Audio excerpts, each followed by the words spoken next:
Mbola anatin'ny lafiny politika izay hatrany dia tapitra androany hariva ny fionana teo amin'ny solotenan'ny Ankolafy efatra natao tsy vohim-piraisana ny arahany tamin'ny ray aman-dreny am-panahy avy eo anivo ny FFKM mazava ho azy nisy ny fanapahan-kevitra niraisana tao aorian'ny fotoana ary samy manana ny ambarany avokoa ny solotenany ireto Ankolafy kely efatra ireto.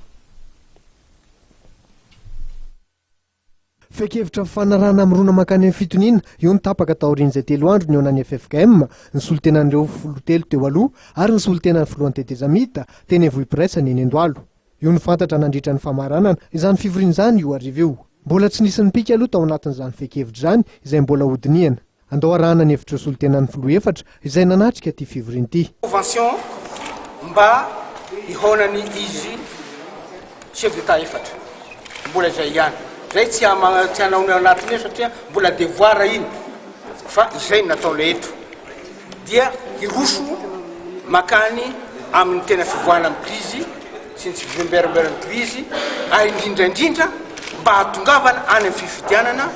ekeny maro zay indindra teto. Araka an'le voalaza to tsy dia volagnina eto daholo zany ny zavatra agnatin'le convention de paix fa tsisy araka voalaza teo le volagny zokibe professeur Miansoa ny tratrarina ne dia nisy une élection dans des conditions de sérénité et d'apaisement ka anjarany rehefa mapetraka le sommet des 4 chefs d'État zay ilamigna ho azy zany élection zany fa tsisy élection dans des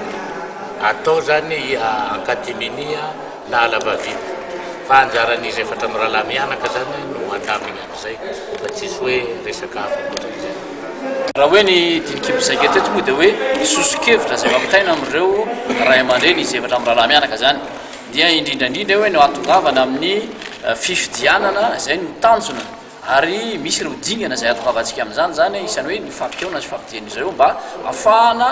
mametraka fifidianana izay ekeny rehetra mba tsisy tsony ilay hoe crise post électorale na hoe rehefa avy eo dia somary hifanenjika na mety hifandrirarira amin'ny zavatra sy ny fanekena ka dia izay zany nataoko hoe mitanjona mety misy dingana milohan'izay fatongavana amin'izay fifidianana izay ekeny rehetrarehetra izay ary tokony atao aingana izany zavatra zany arak'izay fotoana hotratratsika.